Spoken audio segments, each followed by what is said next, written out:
Во имя Отца и Сына и Святого Духа. Мир вам.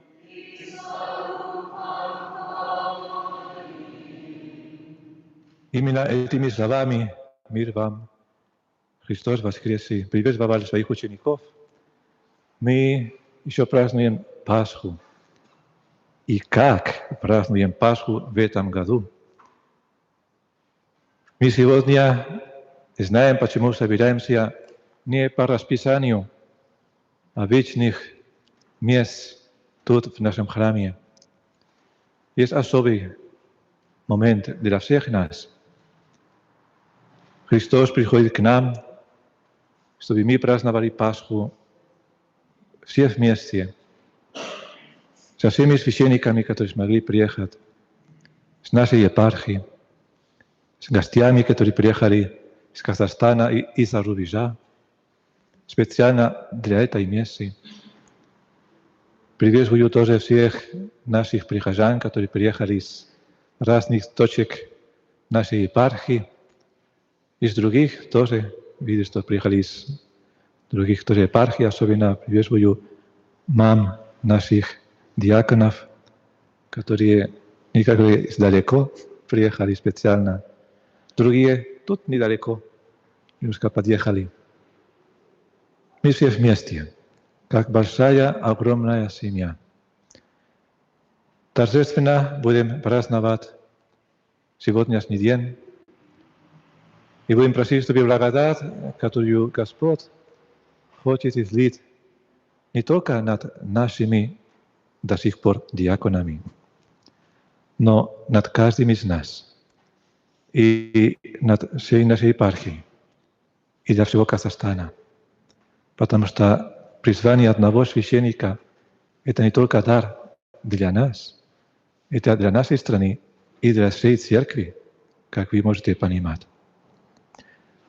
Поэтому, братья и сестры, будем готовиться сейчас хорошо, чтобы мы все вместе участвовали в этой литургии. Будут молитвы,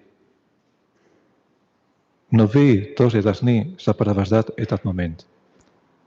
Ваши молитвы за них, чтобы Господь пришел к ним и ко всем нам. Очень нужны, как тоже моя молитва, но и ваши молитвы во время литургии, чтобы мы все единодушно молились, как одно тело, как ученики делали. И сейчас все вместе просим прощения за наши грехи, потому что хотим чиститься, праздновать этот праздник накануне праздника милосердия, торжества, чтобы милосердие Божье вообще поменяло наши сердца, поменяло лицо земли, начиная сегодня хотя бы от нас. Братья и сестры, осознаем наши грехи, чтобы с чистым сердцем совершить святое таинство.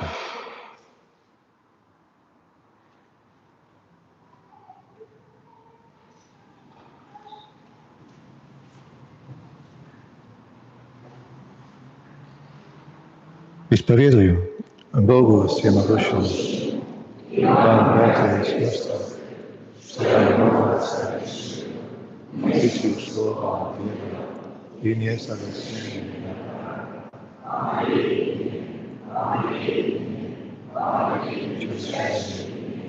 Поэтому прошу, Преснову Марию, всех ангелов и вас, сестры, молиться Господу Богу нашему.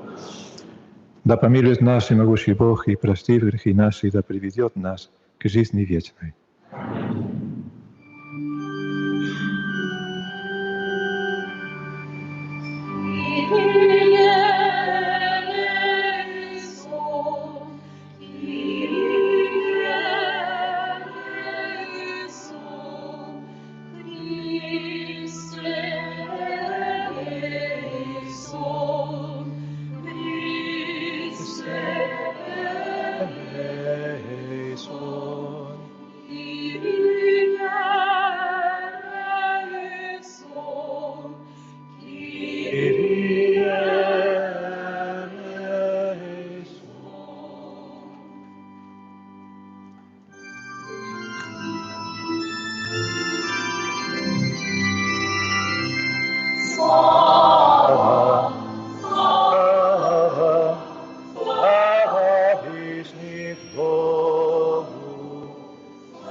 Царь Небесный, Боже, Отче всемогущий, слава, слава, слава Вышний Богу, слава, слава Вышний Богу. Господи, Сын единородный, Иисусе Христе, Господи Боже, Агнец Божий, Сын Отца, отъемлющий грехи мира, помилуй нас. отъемлющий грехи мира, прими молитву нашу, сидящую Отца, помилуй нас. Слава, слава, слава Вышнему Богу, слава, слава, слава Вышнему Богу. И Ты Один свят, ибо Ты один Господь, один Всевышний, Иисусе Христе, со Святым Духом во славе Бога Отца. Аминь. Слава, слава Вышний Богу. Слава, слава Вышний Богу. Помолимся.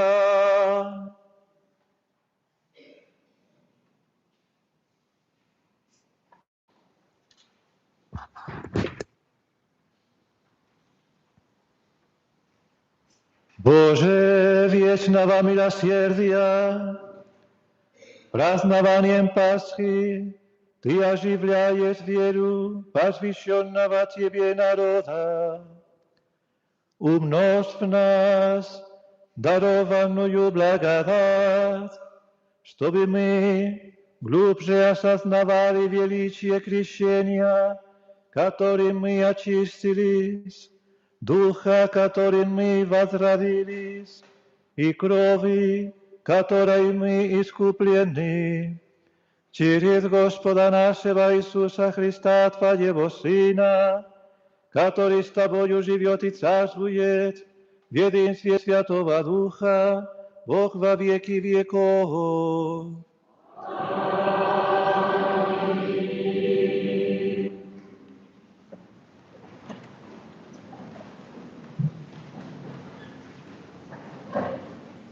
Чтение деяния святых апостолов. Братья постоянно пребывали в учении апостолов, в общении и преломлении хлеба и в молитвах. Был же страх на всякой душе, и много чудес и значений совершалось через апостолов в Иерусалиме. Все же верующие были вместе и имели все общее, и продавали имения и всякую собственность, и разделяли всем, смотря по нужде каждого. И каждый день единодушно пребывали в храме, и, преломляя по домам хлеб, принимали пищу в веселье и простоте сердца, хваля Бога, и находясь в любви у всего народа. Господь же ежедневно прилагал спасаемых к церкви. Слово Божие. Славьте Господа вовек, милость Его вечна.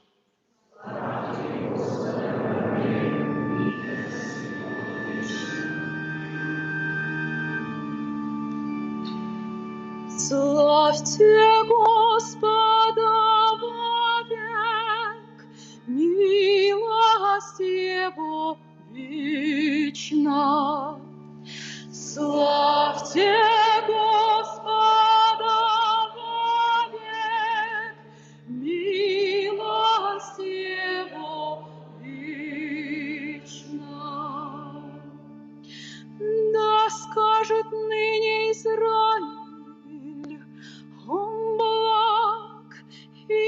вовек милость Его. Да скажет ныне дом Аарона, он благ, ибо вовек милость Его.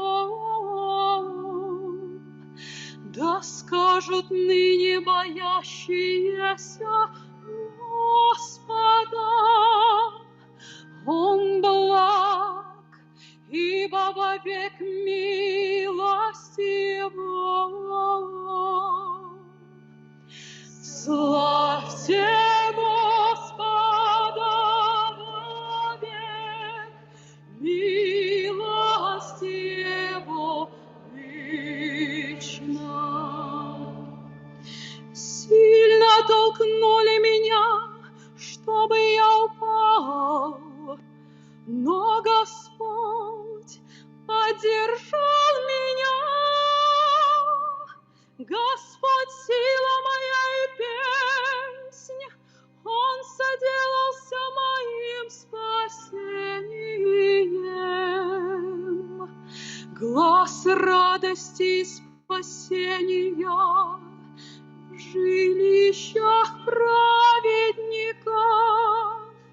Глас радости и спасения в жилищах праведников. Славьте Господа вовек, милость Его вечна. Камень, который отвергли строители, соделался главою угла. Этот Господа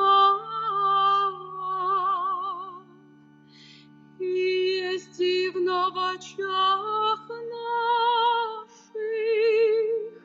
Сей день сотворил Господь, возрадуемся и возвеселимся волны. Славьте Господа вовек, милость Его вечна.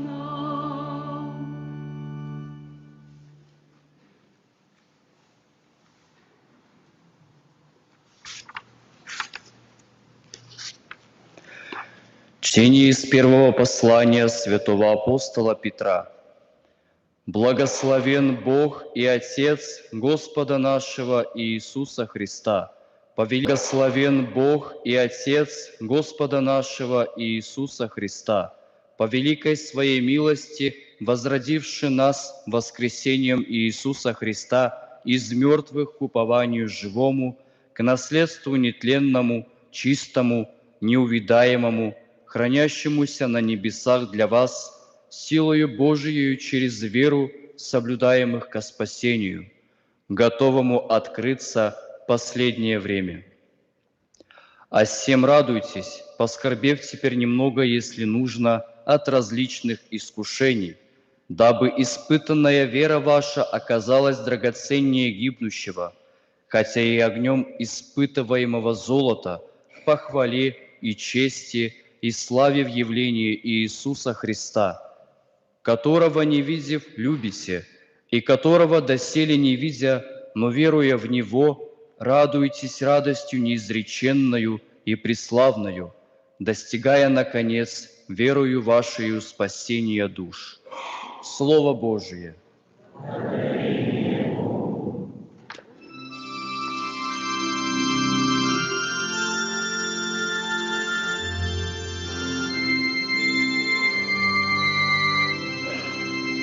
Аллилуйя, аллилуйя, аллилуйя, аллилуйя, аллилуйя, аллилуйя, аллилуйя, аллилуйя, аллилуйя.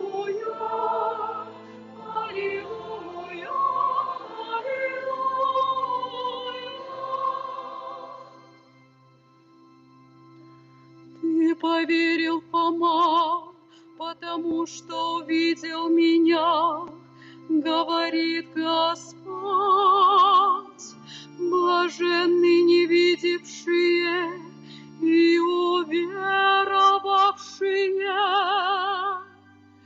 Аллилуйя, аллилуйя, аллилуйя,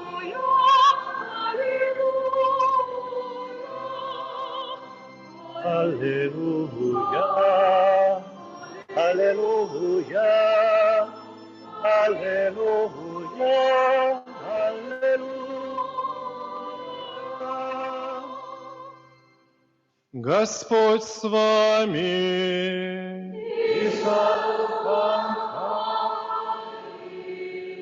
Чтение Святого Евангелия от Иоанна.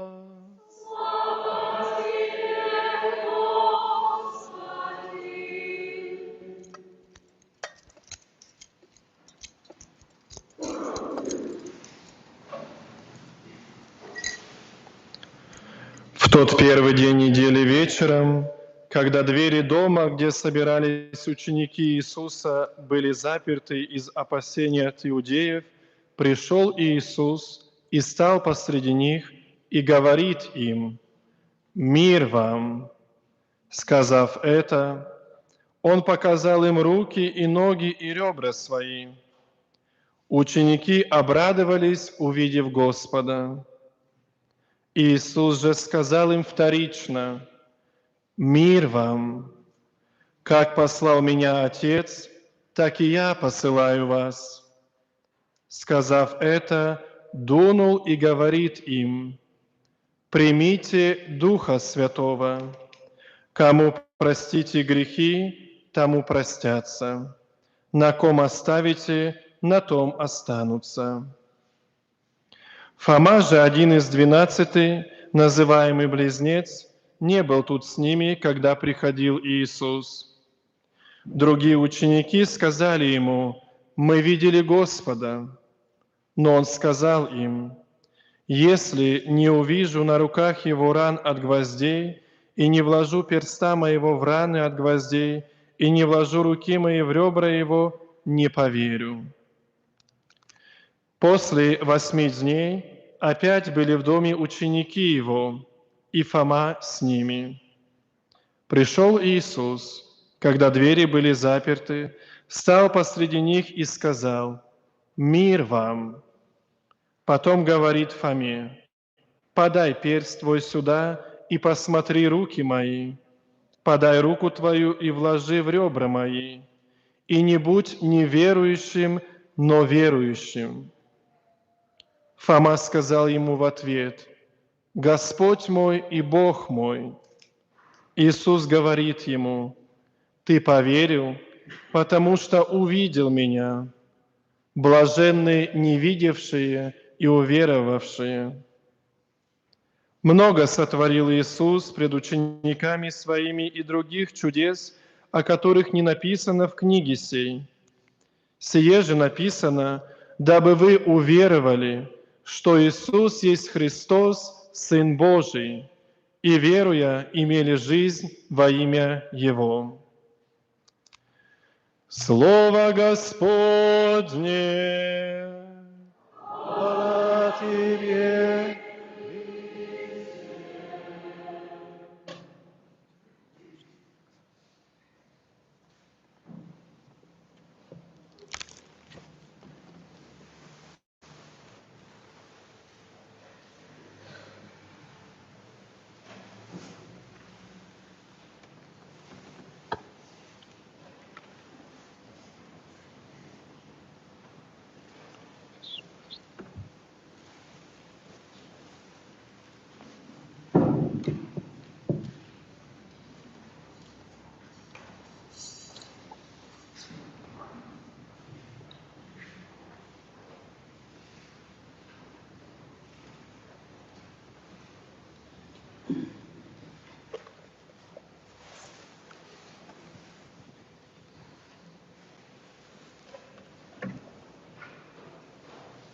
Пусть приблизятся рукополагаемые во пресбитере. диакон Пермин Максим Игоревич, диакон Судак Сергей Викторович,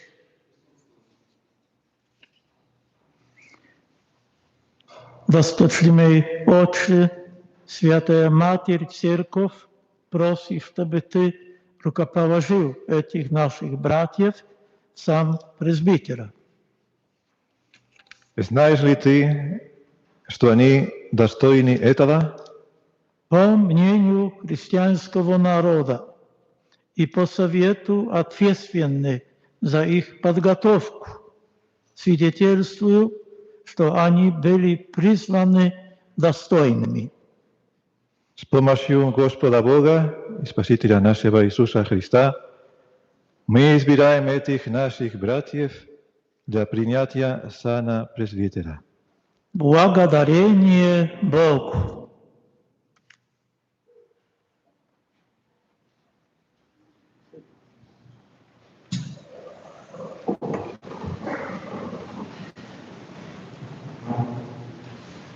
Дорогие братья и сестры, Христос воскрес! Христос воскрес! Христос воскрес! Слава Богу! Слава Богу! Приветствую вас еще раз на сегодняшнее торжество. Рад вас видеть, не представляете как. И тем более рад видеть этих наших двух птенцов, которые тут сидят и ждут, как будет дальше. А как будет дальше, один Бог знает. Я сам не знаю. Я знаю, что будет хорошо, потому что Христос воскрес, и Он с нами. Если мы будем с ними, всегда хорошо. Все хорошо, что хорошо начинается. Если мы начинаем будущее вместе с Ним, тогда все нормально. Мы сегодня тем более являемся накануне торжества Воскресения Милосердия. Поэтому литургия и чтение, они на литургия, которая завтра будет. Уже сегодня начинаем праздновать. Именно в час Милосердия, в 3 часа, когда Иисус умер. Для нас приехать и совершить рукоположение – это очень просто. Приходить, садиться, чуть-чуть мучиться, потому что долго говорит епископ, а потом видим, как то и другое, и все, празднуем и радуемся. Некоторые больше нервничаем, некоторые поменьше, но как-то не так страшно. Но первое рукоположение священников, мои дорогие, не было за 1 час, за 2 часа. Богословие говорит, что во время Тайной вечери Иисус рукополагал священников, наших апостолов. Я сильно не хочу говорить мое мнение, но, по-моему, Он пока не воскрес. И как сегодня слышим, не говорит, дует, примите Духа Святого, не все совершается. Он должен умереть на кресте. Не только рукополагать там руки во время Тайной вечери и давать им хлеб и вино. Он должен умереть на кресте. Для меня, как епископа, это не так трудно. Чуть-чуть сделаем литургию, помажем и вперед. Для Иисуса это было умереть на кресте. Это было первое рукоположение. Без Его любви не могут быть священники. Не могут быть таинства, ради которых есть священники. Без Его воскресения не могут быть таинства, в том числе священства. Они еще не понимали, что такое прощение. от Иисуса Христа воскресшего. Сегодня мы празднуем День милосердия. Это есть как провидение Божие, что делает рукоположение. Как раз во время рукоположения апостолов. Как раз мы на самом месте находимся. Чтобы понимать лучше, что такое священство и священники. А это батюшки, которые там в храме живут. Ну, так смотреть. Трудно знать, что такое священник. Я сам не знаю. И, по-моему, чуть-чуть рискованно знать об этом. Сам святой Иоанн Мария Виannей, все батюшки наши хорошо его знают, и знают то, что я скажу сейчас. Он говорил, что такое священник. Он говорит, священник это есть как открытие или явление любви сердца Иисуса. Представляете, на сегодняшний день говорит, что священник это как бы явлением любви сердца Иисуса. Когда Иисус показывает апостолам свои раны, и на кресте получил он эти раны. Он не сидел в офисе чиновника религиозных дел. Он на кресте служил свою первую мессу. Не на алтаре, в хорошем, красивом храме, с прекрасными людьми, которые видно ваши лица, что они просто чистая любовь от вас, да? Он вокруг людей, которые ненавидели его и желали его смерти. И именно в таком атмосфере он служил свою первую, скажем, мессу. И он открыл свое сердце апостолам, которые боялись, показали свои раны. Хотите смотреть на Иисуса, на вашего учителя, на первосвященника вечного? Смотрите на его раны, открытые во имя любви. Самые хорошие одеяния священников – это не митра, или орнаты, или золото какие-то. Вот какие золотые, как говорите, орнаты красивые. Самые красивые орнаты и одежды священников – это их раны, их страдания. Как раны солдатов. Солдаты, которые всегда дома сидят, потому что боюсь я ходить на фронт. Конечно, знаете. Но солдаты, которые показывают раны, вот это из Вьетнама, это из Камбоджи, это из Кореи, это дома моя жена чуть-чуть ударила. Все разные раны, которые есть. И народ говорит, вот хороший солдат, который страдал ради нас, рисковал свою жизнь до крови. Он хороший солдат. Когда священники страдают, мне жалко, но не так жалко. Без страдания нет любви, нет служения священника. Архипастырь меня в ней говорил, если мы хотели бы знать и понимать, что такое священник, мы бы умерли. Поэтому говорю, что очень рискованно понимать, что такое священник. Мы умерли бы. И он добавляет, но не от страха, а от любви. Мы умерли бы от любви, зная, что священники – это выражение самой великой любви, которая может быть в мире. Это любви сердца Иисуса, сердца самого Бога, против которого часто выступают. 70 лет тут, на этой земле, вы знаете, провозглашали, что его нет. Во многих странах до сих пор против Бога, против Иисуса Христа, против христиан. И все равно церковь отправляет своих священников. Иногда молодых, иногда боятся, иногда не хотят туда поехать, но едут. Но далеко от своих родственников, далеко от маминой каши, от маминых объятий. от взгляда, от улыбки тех, которые их любят, с первого дня биения их сердца внутри чрева матери своей. И Бог таких отправляет.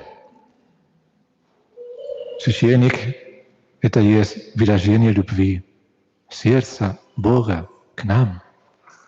И сегодня мы свидетели этого во время торжества милосердия. Мы священники все. Мы поэтому, как Иисус показывает сегодня, как мост между Богом и людьми. Иисус приносит от Отца Небесного Духа Святого, любовь, примирение, спасение, утешение, чтобы Бог дошел до людей и чтобы люди могли войти внутри сердца Бога и быть одним с Ним. Священники все — мост между Богом и людьми. Тяжело быть мостом. Что должен делать мост? Быть в двух местах одновременно.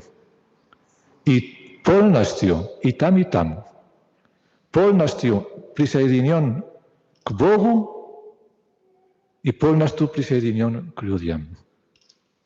Таким должен быть священник. Если одна сторона барахлит, мост падает, лопнет, разрушится, бесполезный.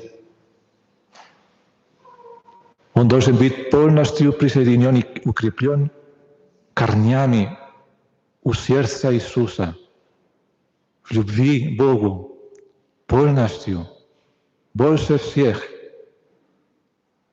Первая заповедь, но тем более. И в то же время любить людей. Он должен молиться в первую очередь. Самое главное служение священника — это его молитва. Молитва вместе с Богом.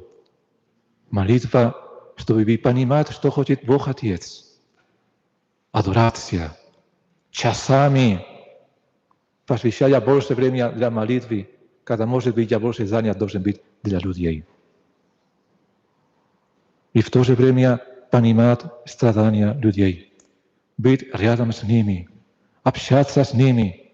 Потому что люди не только хотят видеть мост там у Бога, а хотят, чтобы мост был рядышком, доступен.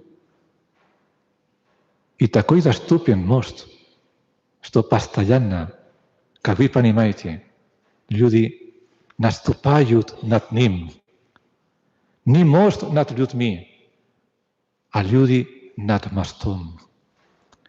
Священники радуются: о, отец, то и другой, да, хорошо. Но на самом деле мы должны быть под вами. А вы ходите над нами спокойно к Богу. И Бог над нами нас использует, идет к вам. А мы бедненькие, еще ниже, ниже, ниже. Потому что тоже мы просто люди. Но такими должны быть священниками. Чтобы люди не упали в пропасть. Потому что мост помогает, чтобы люди не упали в пропасть. Как мы знаем, что мы живем в таком мире. Чуть-чуть направо, чуть-чуть налево, и уже пропасть. Какие-то искушения через интернет, какие-то искушения от соседа, от какого-то там, или внутри меня, уже чуть-чуть двигайся, и уже согрешил Отец.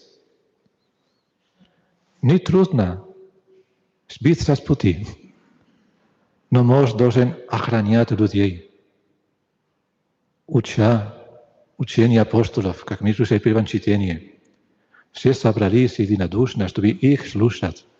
И они должны не сами придумывать какое-то учение, а им передать учение апостолов, верными учителями, чтобы не упали,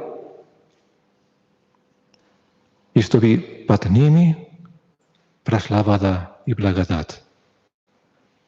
священники, как хорошие мосты, они дают воду людям.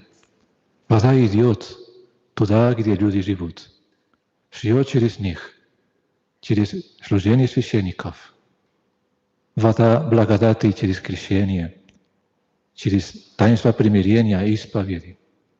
Когда мы молимся, особенно во время Евхаристии, за живых, за усопших, за крещенных и за некрещенных, как вы знаете, я повторяю, за всех.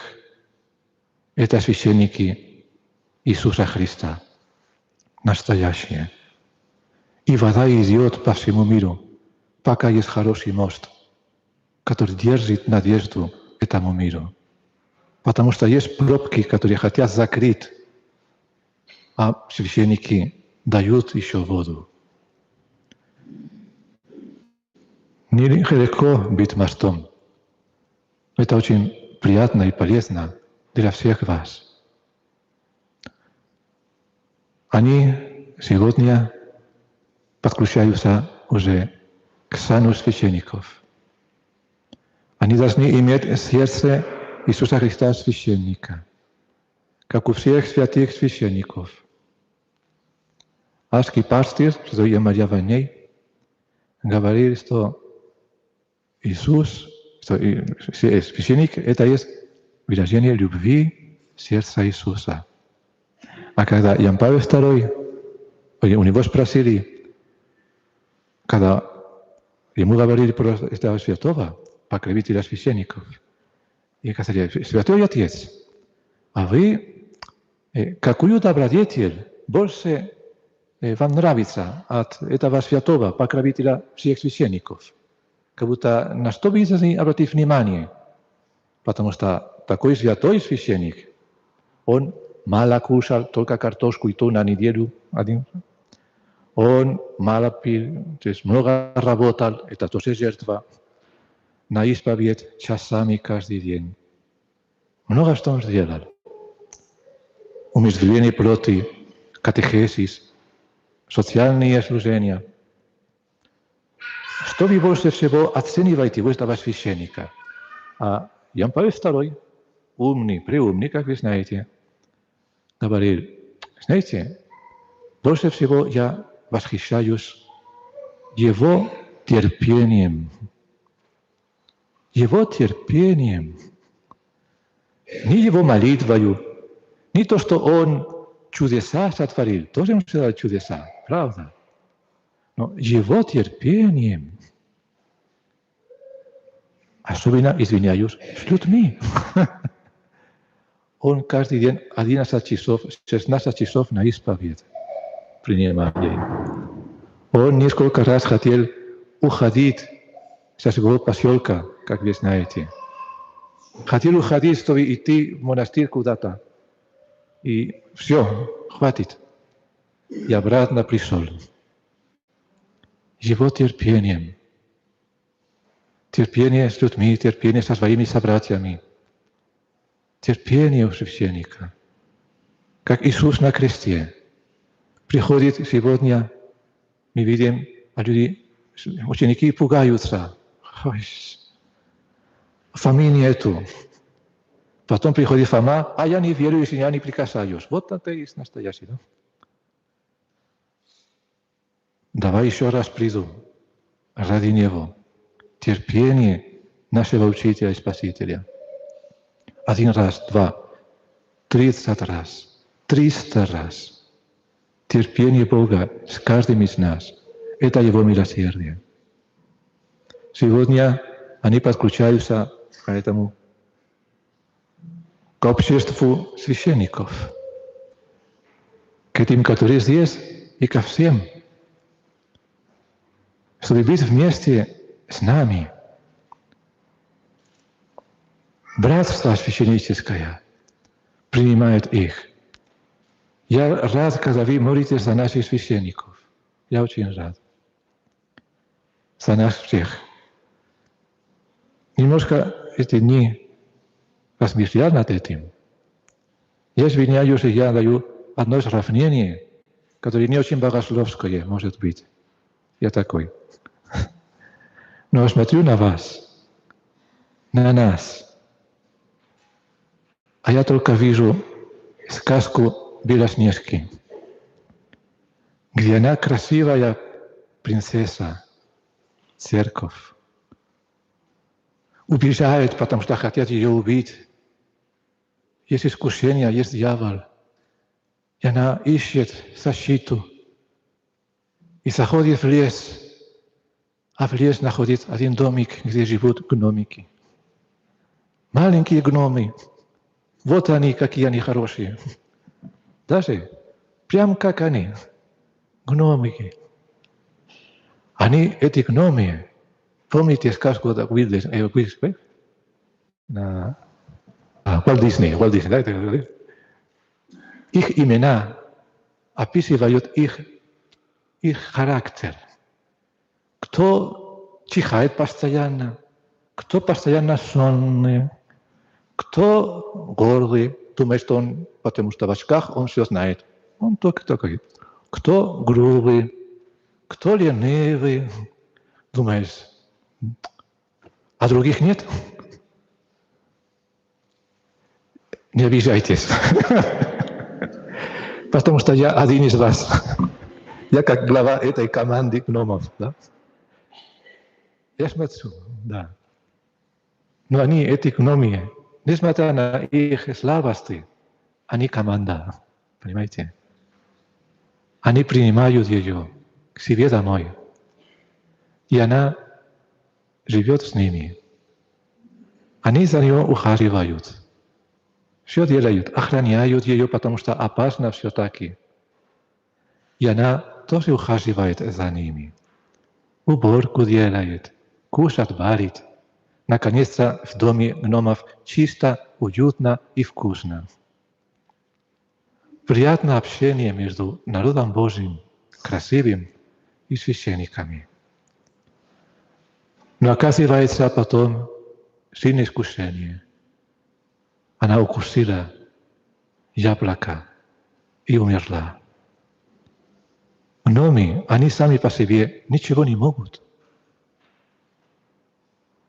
Пока не придет принц, пока не придет жених, смотрит на нее, на вас и говорит, какая красивая, какая красота. И целует ее, потому что любит вас. И вы снова живете. И гномы радуются, потому что, когда она умерла, они все-таки хранили ее в стеклянном красивом шкафу, чтобы видели их красоты. Даже после смерти охраняли ее, хотели видеть ее, и она не изменилась, благодаря тому, что они все-таки любили ее и после смерти. Для них она еще жива, была еще надежда. И жених пришел, прикасался до нее, и все радовались. Немножко такое общество священников есть. У каждого из нас свои недостатки, я признаюсь. Я один из них, но будьте уверены, что мы вас любим. И они, Сергей и Максим, вас любят. И будут любить вас еще больше. С каждым днем больше и больше, как говорит песня. Потому что посвящаю себя именно к этой любви. Молитесь за нас, за священников, чтобы мы могли действительно дать такое свидетельство, что любим вас, ухаживаем за вами. И чтобы мы все осознали, что мы все вместе ничего не можем делать, если Христос не с нами. Если в первую очередь можно находиться прямо у Бога, у сердца Иисуса, чтобы Он был с нами и через нас действовал. Мы не чиновники, мы мост, который постоянно подключен к сердцу Иисуса. И вы в этом нуждаетесь. Молитесь за нас, ухаживайте за нами. За них я прошу. Они маленькие гномы, мы все, которые сильно вас любят. И они готовы на все ради вас. Вы видите тоже их слабости, искушения и всякие. Они маленькие. и искушения большие. Кто мы на самом деле? Кто человек, чтобы Господь избрал его к священству? Священство – это выражение любви сердца Иисуса. Кто мы такие, чтобы стать таким, как Иисус, который приносит мир и спасение всем людям? Сегодня день священства. Смотрим на картину милосердия Иисуса, а там видим лицо священника. Милосердие – это образец священства. Благодарю особенно родителям, которые тут сегодня есть, за их присутствие, за то, что вы подарили как-то Богу и миру, людям, вашего Сына. Не только Богу и Церкви. Нет. Помните, Богу и людям. Церковь – это мост. Вы дали своего Сына Богу и людям. И среди этих людей, в первую очередь, не забудьте, это вы. Вы, мамы священников епархиальных, я говорю, это особый элитный клуб. Вы не потеряете сына. Вы, честно, не потеряете его. Он у вас. И может спокойно к вам приходить. И он, может, вам не скажут, но они в вас нуждаются. Когда я слушаю наших священников, как они говорят про свою маму, лучше вам не слышать, а то покрасните. Конечно, маме нужны. И дом маминый нужен. Как нам нужен дарохранительница, куда идем, чтобы молиться и набрать энергию от Иисуса Христа. Тоже мы должны идти к маме. Как идем, может, который идет к Богу, к людям, но и к маме, где могу отдыхать, где набираю силу, где возвращается моя радость. Спасибо вам за то, что вы сделали. И спасибо вам за то, что и в дальнейший путь ваших детей будет дальше их любить, принимать у себя дома. Потому что ваш дом – это их дом. Никогда не уходят из дома, потому что дом – это сердце матери. Как дом наш – сердце Иисуса и сердце матери тоже. Пусть Господь благословляет нас сегодня и даст нам еще больше священников, побольше призваний, чтобы украсить нашу страну, нашу епархию, потому что такая белоснежка, которая передо мной сегодня есть, действительно красивая. Отец, я уже старая. Я на вас смотрю и говорю: Господи, кто самый красивый здесь? И стекло мне говорит: ты нет, старик. Она красивая, белоснежка красивая. А я вас вижу. И вы достойны этой любви. Пусть Господь благословит вас многими такими святыми священниками, в которых вы нуждаетесь, потому что вы достойны этого. Аминь.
Возлюбленные сыны, прежде чем вы приступите к рукоположению в пресвитерии, вы должны перед христианским народом выразить намерение исполнять принимаемое на себя служение.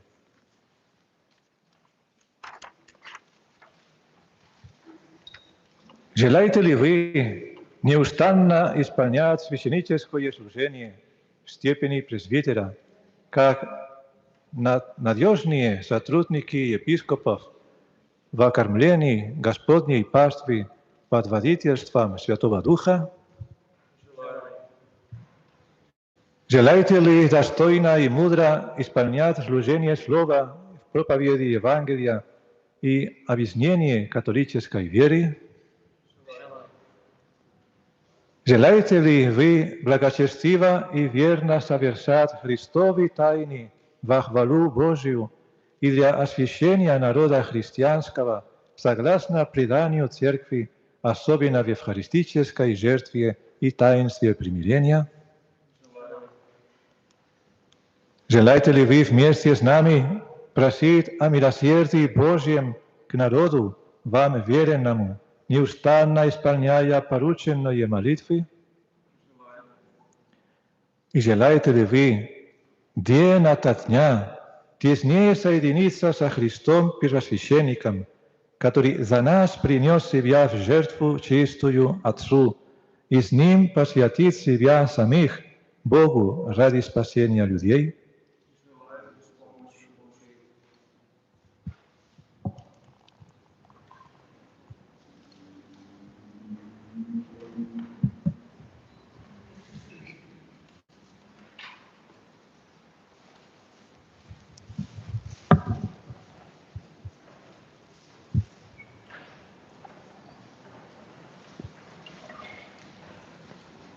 Обещаешь ли ты мне и моим преемникам уважение и послушание?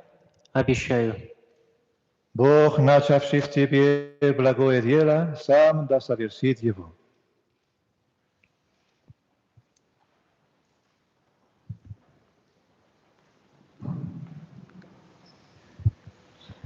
Обещаешь ли ты мне и моим преемникам уважение и послушание? Обещаю. Бог, начавший в тебе благое дело, сам да совершит его.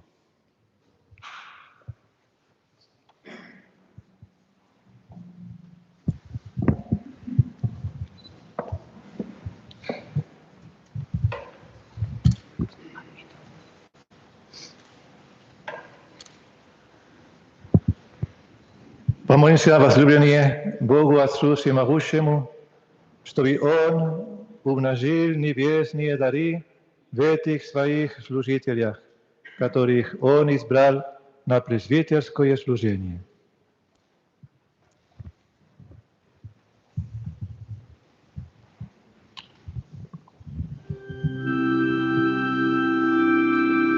Господи, помилуй, Господи, помилуй, Христе, помилуй, Христе, помилуй, Господи, помилуй, Господи, помилуй,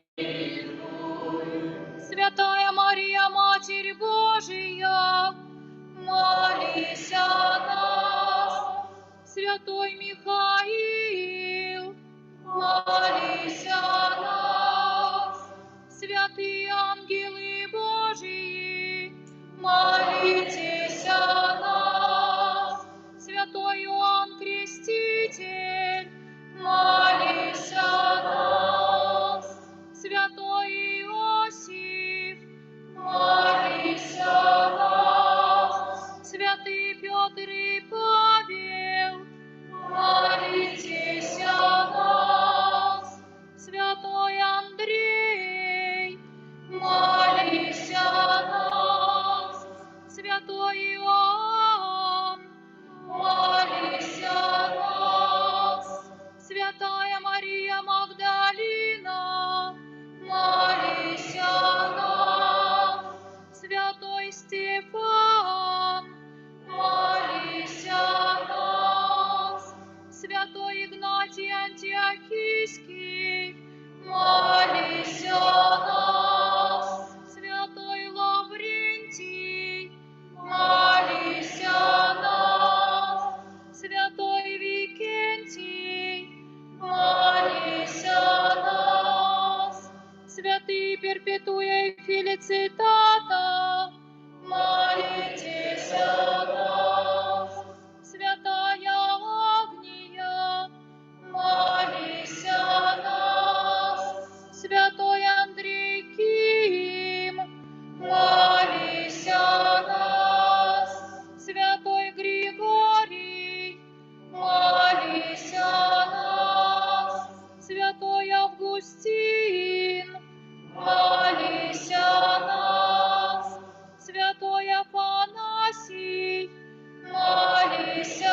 греха.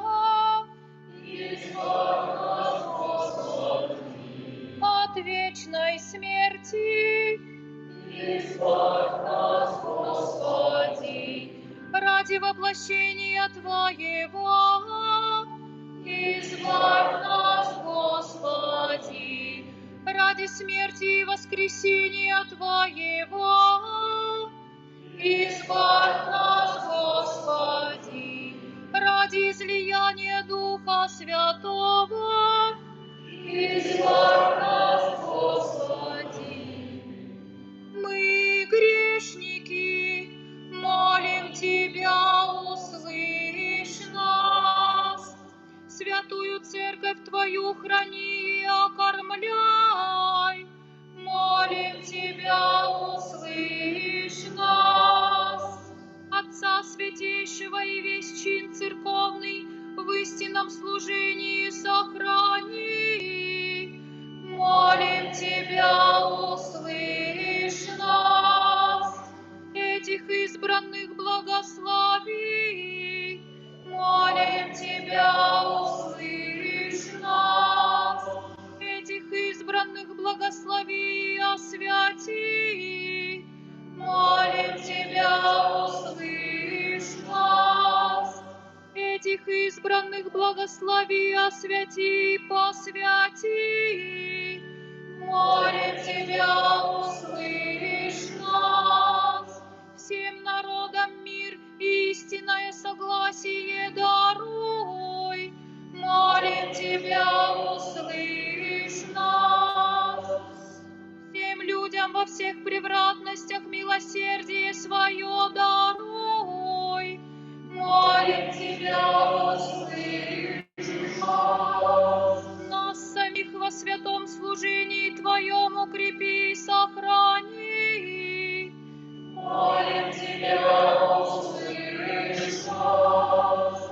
Иисус, Сын Бога Живого, молим Тебя, услышь нас. Христе, услышь нас. Христе, услышь нас. Христе, внемли нам. Христе, внемли нам.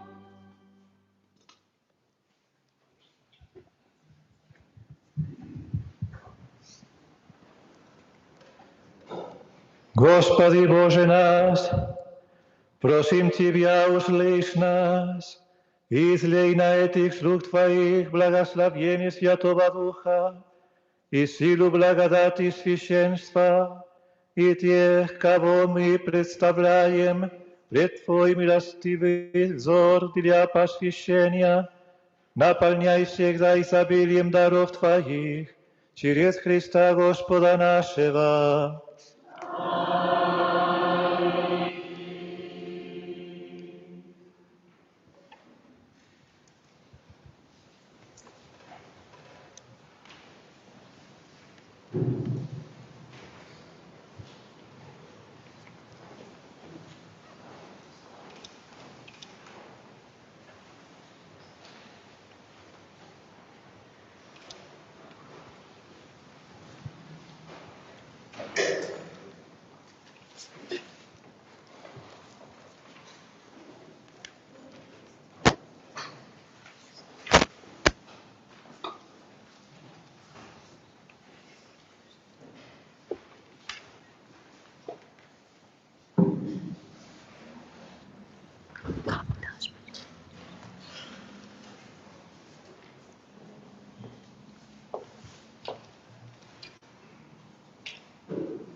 всей земли. Ты, Бог и лучший Божий дар, мир помазание сердец, живой родник любви пожар. Ты благодать сильный дрот, и сила вечная Отца. Ты есть завещанная нам, преобразившая сердца. Сиянием разум просвети, в сердце любовь святую дай, и пропасть наших вредных дел ты исполни крепостью Твоей. Врагам далеко изгони, да будет с нами Твой покой, да отвратимся мы от зла, что искушает род людской. Веди нас Господу Отцу, и дай познать нам Сына путь, и дыхание любви, до дней скончания с нами будь. Отцу Небесному хвала, благослови Сын воскресший Сын, и тот, кто утешает нас, от свят и вечный един. Аминь.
Пребудь с нами, Господи, Отче Святой, Всемогущий вечный Боже, Творец человеческого достоинства и податель всяческих даров, в Тебе все возрастает, и в Тебе все утверждается. Ты, чтобы образовать народ священнический, силою Святого Духа поставляешь в различные саны служителей Христа, Сына Твоего. Уже в Ветхом Завете развивались обязанности служения святых таинств, так поставив Моисея и Аарона для управления и священия народа, Ты избрал мужей следующего чина и достоинства и приобщил для помощи делам их. Ты в пустыне даровал 70 мужам, полным мудрости, дух, бывший на Моисее, чтобы они помогали ему и облегчили управление народом. Ты сынам Аарона передал полноту служения их отца, чтобы достаточно было достойных священников для приношения вискин и жертв, которые были тенью будущих благ. В последнее же время Ты, Отче Святой, послал в мир Сына Твоего, посланника и первосвященника, исповедания нашего Иисуса. Он Духом Святым принес Тебе себя, непорочного в жертву, и соделал апостолов своих, освященных в истине, участниками своего посланничества, и Ты дал им спутников, чтобы возвещать и совершать дело спасения во всем мире. И ныне просим Тебя, Господи, даруй нам таких помощников немощи нашей, ибо мы нуждаемся в них для исполнения апостольского священства. Просим Тебя, всемогущий Отче, дай этим служителям Твоим достоинство пресвитерское, обнови внутри них дух святости, да примут они от Тебя, Боже, служение второй степени священства, и примером своей жизни да побуждают других к непорочности нравов. Да будут они надежными соработниками епископова чина, чтобы слова Евангелия ими проповеданные по благодати Духа Святого приносили плоды в сердцах людей и достигли пределов земли. Да будут они вместе с нами верными подателями тайн Твоих, чтобы народ Твой обновлялся возрождающим омовением и укреплялся от алтаря Твоего, и чтобы примирялись грешники, исцелялись немощные. Да будут они соединены с нами, Господи, чтобы спрашивать милосердие Твое к веренному им народу и ко всему миру, и да обратится полнота народов, собранная во Христе, в единый народ Твой, чтобы войти в Царство Твое через Господа нашего Иисуса Христа, Твоего Сына, который с Тобою живет и царствует в единстве Святого Духа, Бог во веки веков.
Господь Иисус Христос, которого Отец помазал Духом Святым и силою, да сохранит тебя для освящения народа христианского и для принесения жертвы Богу.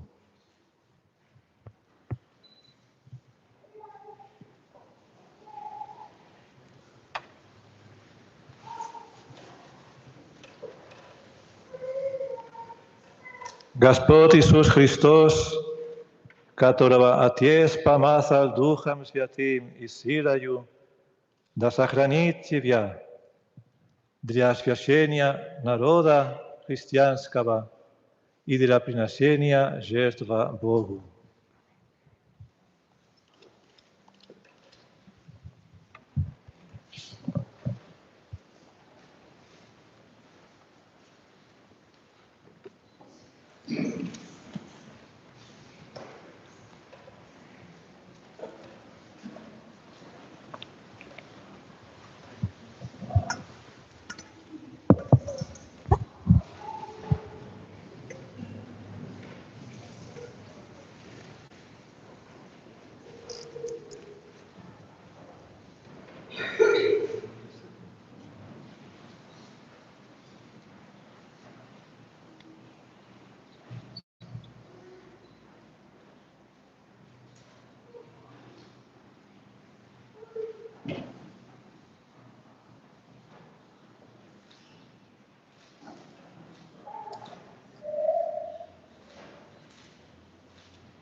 Прими приношение народа святого для принесения жертвы Богу. Осознай, что будешь делать, и следуй тому, что будешь совершать, и живи согласно с тайной креста Господня.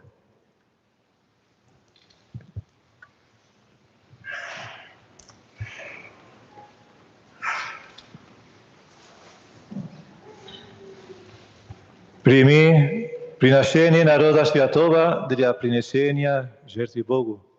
Осознай, что будешь делать. Следуй тому, что будешь совершать, и живи согласно с тайною креста Господней.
осени наши души и всех людей земли, осени наши души и всех людей земли. Тогда поднимут все люди вместе с нами небесной любви святое знамя. Тогда поднимут все люди вместе с нами небесной любви святое знамя. Даю вам ныне я заповедь любви, да любите друг друга, как я вас возлюбил. Да любите друг друга, как я вас возлюбил. Тогда узнаю учеников Христовых, когда вы возлюбите друг друга. Тогда узнаю учеников Христовых, когда вы возлюбите друг друга.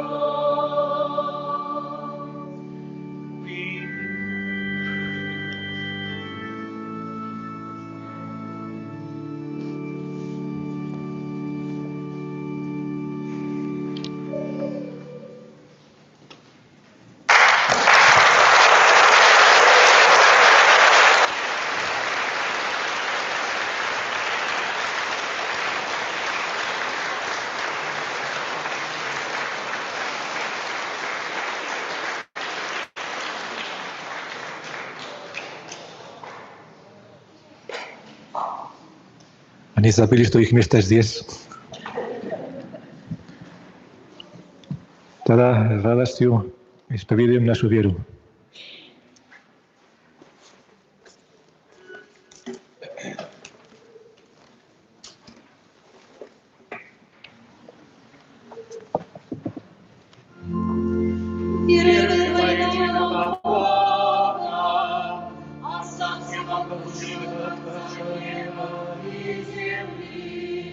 Видимого всего и невидимого, и во единого Господа Иисуса Христа, Сына Божия единородного, от Отца рожденного прежде всех веков, Бога от Бога, Света от света, Бога истинного, Бога истинного, рожденного, несотворенного, единосущного Отцу,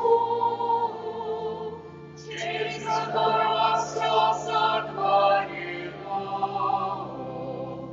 который ради нас, людей, ради нашего спасения сошел с небес и воплотился в Духа Святого и и став человеком, был распят за нас при Понтии Пилате, пострадал и был погребен, и воскрес третий день по Писаниям, и вошел на небеса,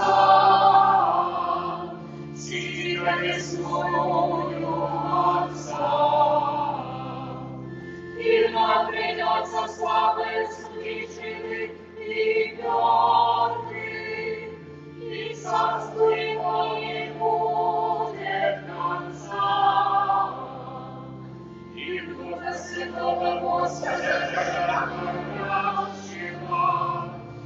Отца и Сына и Святящего, который вместе с Отцом и Сыном воздается поклонение и слава, который вещал через пророка, и воединую святую католическую апостольскую церковь, исповедую единое крещение во отпущение грехов, ожидаю воскресения мертвых и жизни будущего века.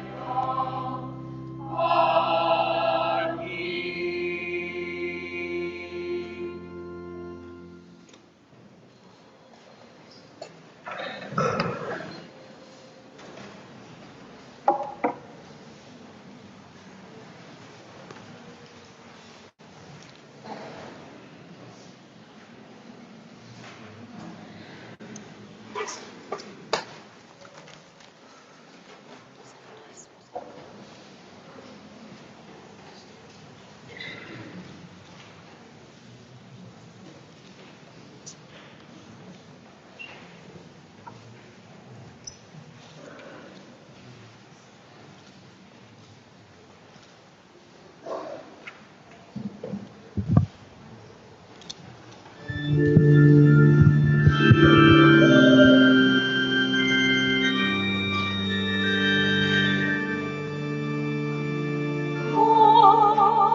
Молитесь, братья и сестры, дабы моя и ваша жертва была угодна Богу Отцу Всемогущему.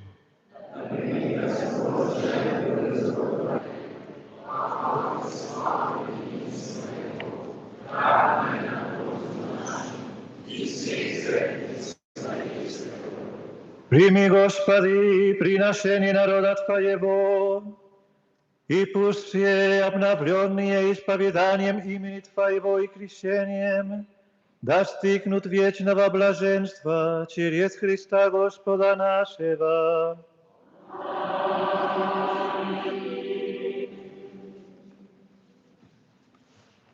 Господь с вами. Вы сердца. Возблагодарим Господа Бога нашего.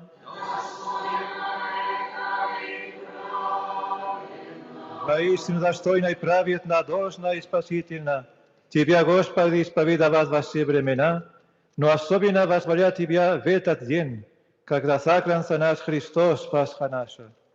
Ибо Он есть истинный агнец, отъявший грехи мира. Своей смертью Он разрушил нашу смерть и воскресением восстановил жизнь. Поэтому, когда мир наполняется пасхальной радостью, ликует вся земля, и небесные силы, и ангельские воинства песен славы Твоей воспевают, непрестанно взывая. Свят, свят, свят, Господь Бог Саваоф, покрыли небеса и земля сокрываны. Осанна выши, Осанна выши, благословен грядущий во имя Господне. Осанна выши, Осанна выши.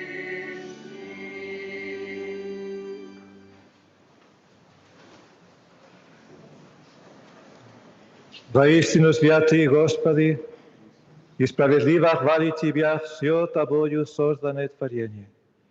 Ибо через Сына Твоего, Господа нашего Иисуса Христа, действием силы Святого Духа, Ты все животворишь и освящаешь, и непрестанно собираешь себе народ, дабы от восхода солнца до заката приносилась жертва чистая имени Твоему.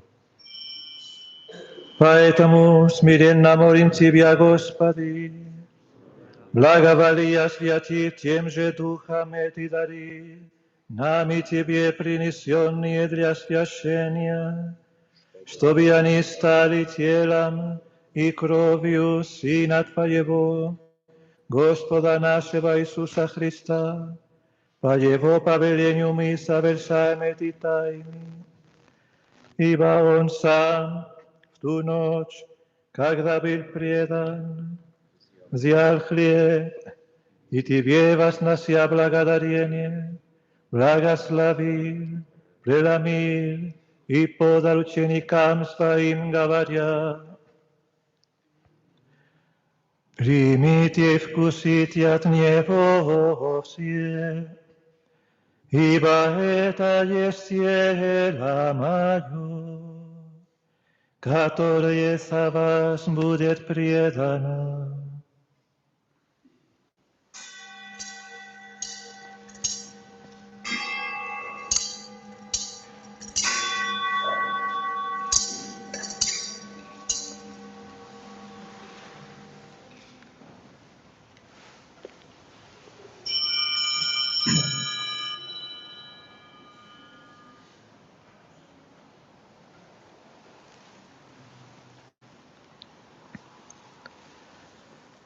Подобным образом, после вечери, взяв чашу и вознося Тебе благодарение, благословил и подал ученикам Своим, говоря: «Примите и пейте из нее все, ибо это есть чаша крови моей, нового и вечного завета, которая за вас и за многих прольется в отпущение грехов. Это совершайте в память обо мне.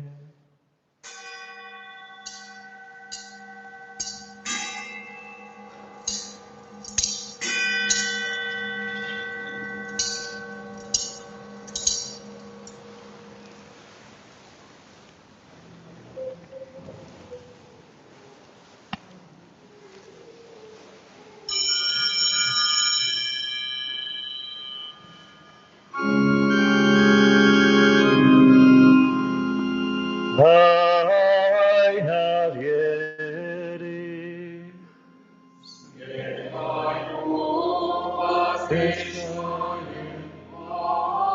Господи, и воскресенье Твое, избавление,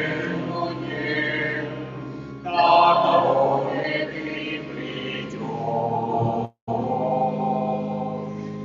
Поэтому, Господи, вспоминая спасительное страдание Сына Твоего, Его дивное воскресение и вознесение на небо, а также ожидая Его второго пришествия, с благодарением приносим Тебе эту святую и живую жертву. Просим Тебя, воззри на приношение Церкви Твоей и прими жертву, закланием которой Ты восхотел умилостивиться. Даруй, чтобы укрепленные телом и кровью Сына Твоего и исполненные Духа Его Святого, мы стали единым телом и единым Духом во Христе.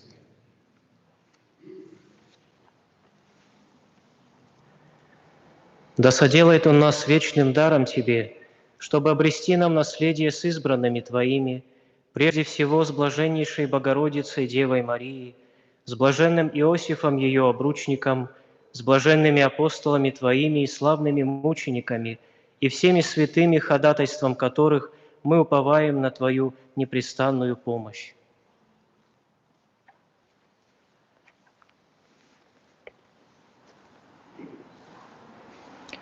Укрепи вере и любви Церковь Твою, странницу на земле, сосугой Твоим Папой нашим Левом, епископом нашим Хосе Луисом, всеми епископами и этими слугами Твоими, рукоположенными ныне и в пресбитеров Церкви, со всем духовенством, всем народом Тобою искупленным, услышь молитвы верных Твоих.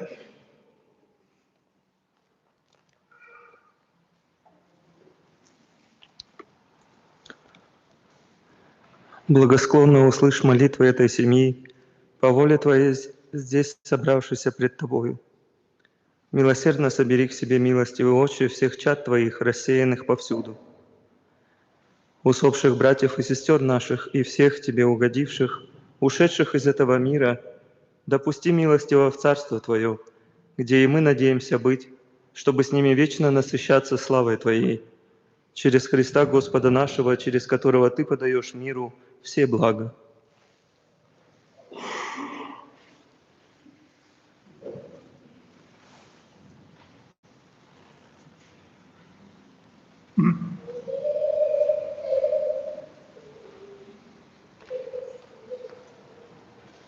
Через Него и с Ним и в Нем, Тебе, Богу Отцу Всемогущему, в единстве Духа Святого, всякая честь и слава во все веки веков.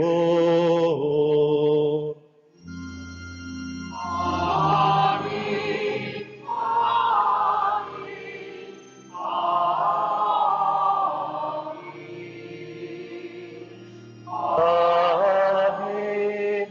Аминь. Аминь.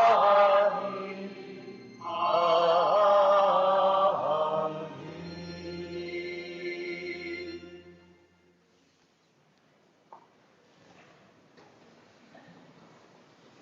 Спасительными заповедями вдохновленные и божественным наставлением наученные, дерзаем говорить.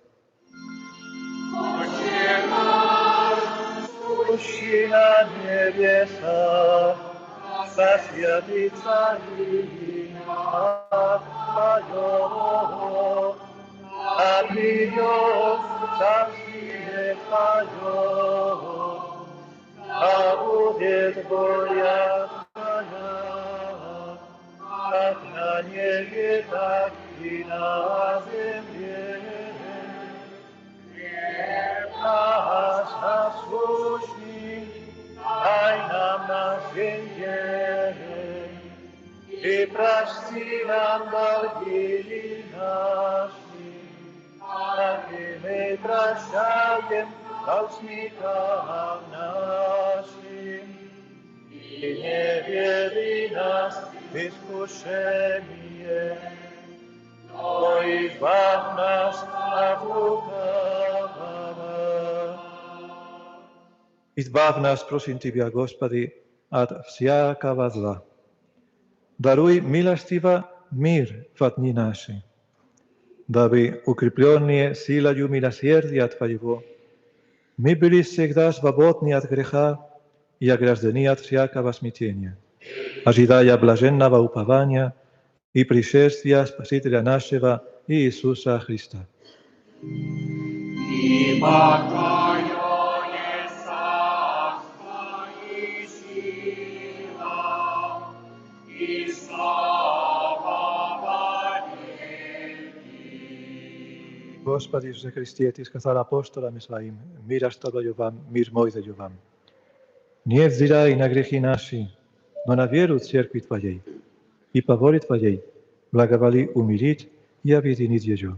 Ты, живущий, царствующий во веки веков. Мир Господа нашего да будет всегда с вами. Дайте друг другу мир.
Вот Агнец Божий, вот отъемлющий грехи мира, блаженные звание на вечеру Агнца.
Хлеб небесный дал Господь нам жизни вечной. Хлеб небесный дал Господь нам жизни вечной. Примите, вкусите хлеб благословенный, тело Господне драгоценную кровь. Хлеб присуществил Господь, чашу спасения и сие животворящее.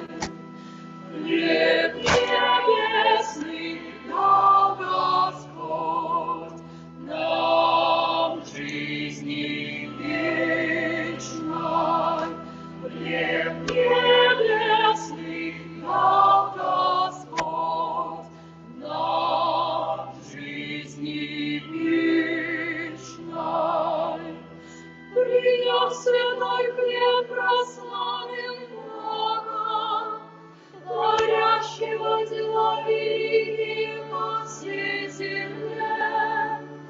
Радуйтесь, праведные, о Господе, причащаясь тела и крови Христовой.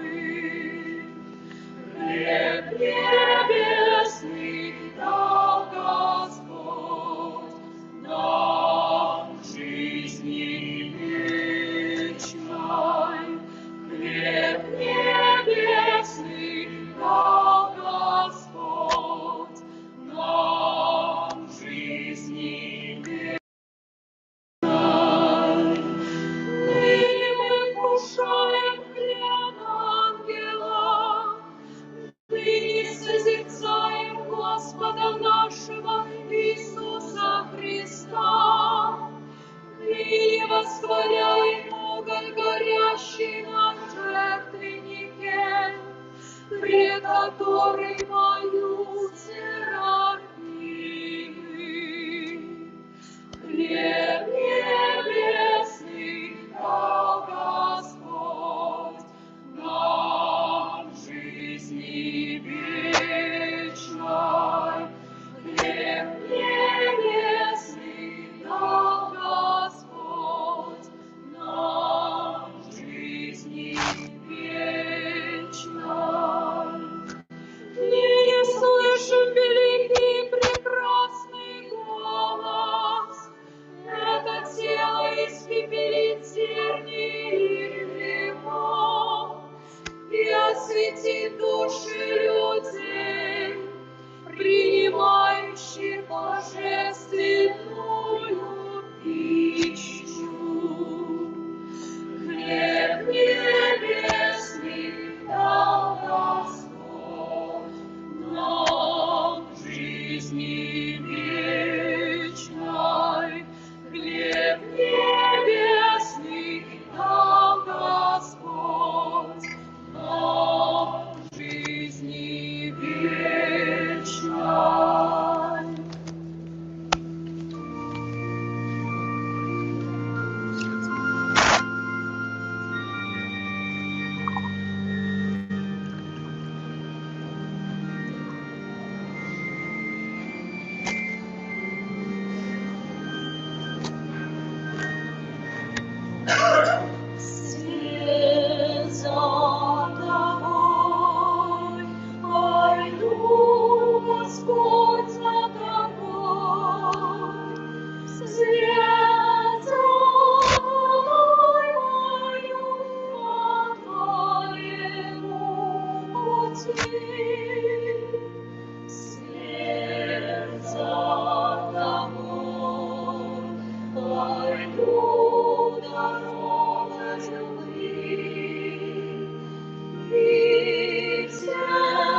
до моря, искал того,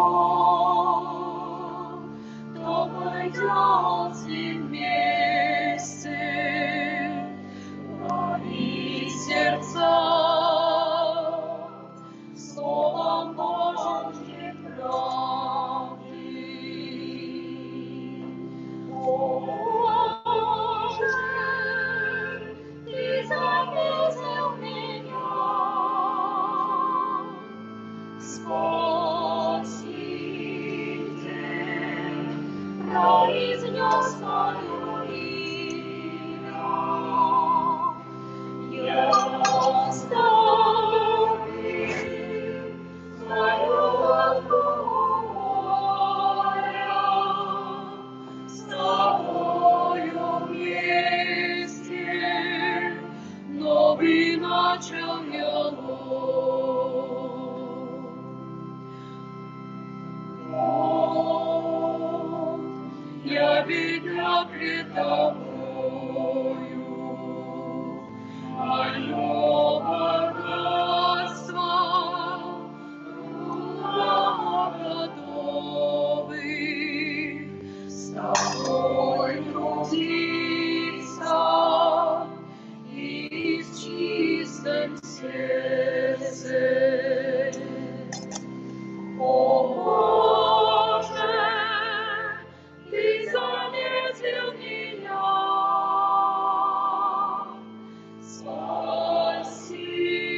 Спаситель произнес мое имя.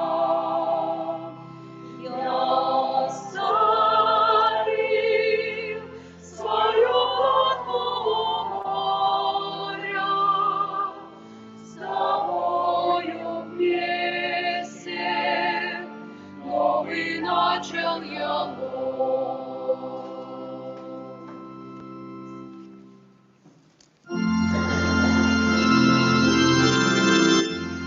Боже, мы поем Тебе, мощь Твою мы величаем, мы народ Твой на земле, все Тебя здесь прославляем.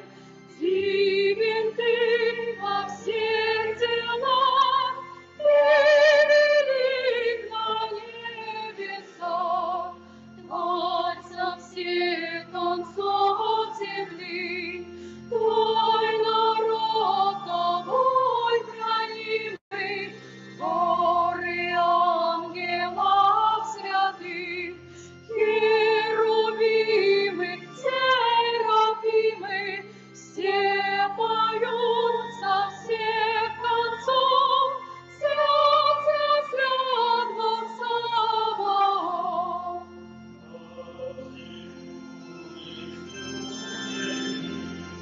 Славу мы Тебе возносим, Небу славы пустыни. Мы Тебе еще приносим, хвалим мы Тебя, Отца, все держителя конца. Боже, славим мы Тебя, и хваления приносим, вечный песнь поем Тебе, и сердца к Тебе возносим, преклонившись пред Тобой, величаем Царь благой.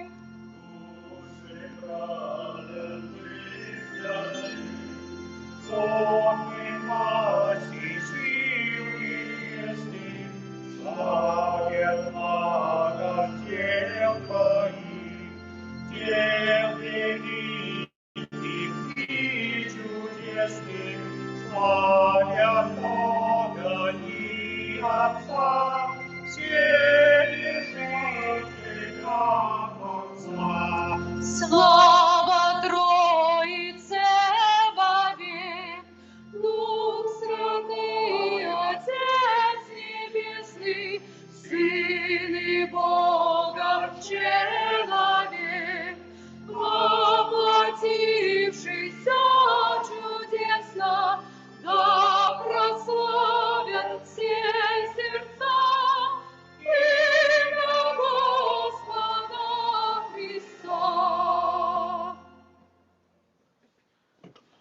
Помолимся.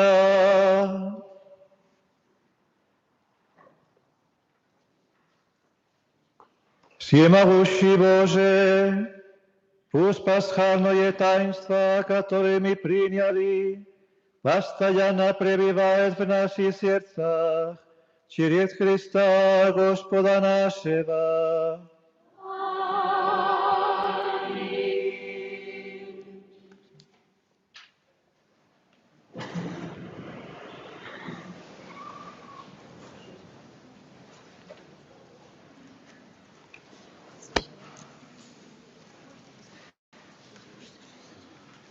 Сегодня для всех участников сегодняшнего праздника приготовлен подарок. Это очень интересная книга под названием «Путь духовной внутренней жизни». Она описывает путь Бога к человеку и путь человека к Богу. Где-то посредине находится место встречи. К этому месту человек должен прийти с помощью Божьей благодати. И о том, как вести себя на этом пути и что нас ждет, рассказывает эта книга. Ее стоит взять, прочитать и обдумать. Эта книга выложена на столике в притворе храма, на столике, когда будете выходить, возьмите этот подарок для всех вас. Тоже приглашаем всех участников сегодняшнего праздника на традиционный плов на улице, по моей правой руке, по вашей левой, на парковке. Приглашаем там чай, кофе, какие-то сладости к чаю. Туалеты находятся в подвале храма или на улице от стороны гроты Матери Божией, тоже там есть туалет. Także nie uchodzicie, оставайте на ужин, чтобы jeszcze продолжать наше празднование за чашечкой чая, кофе и побеседовать jeszcze немножко и повеселиться, порадоваться тем, что у нас есть два новые священники. Отец Максим, он родом с нашего прихода. И уже сегодня приглашаю, завтра будет в нашем приходе в 10:30 первая святая месса, которой будет служить отец Максим, как он наш прихожанин из нашего прихода, первая месса в нашем приходе. А знаю, что отец Сергей завтра будет свою первую мессу служить в Конаеве, в приходе в Конаеве. Но имею надежду, что к нам тоже какое-то время приедет, когда в своем графике для нас найдет место, также тоже его пригласим и будет служить у нас тоже, может не точно первую, но одну с первых своих мест. Также всех вас приглашаю и на улицу, и завтра на мессу, и на ужин.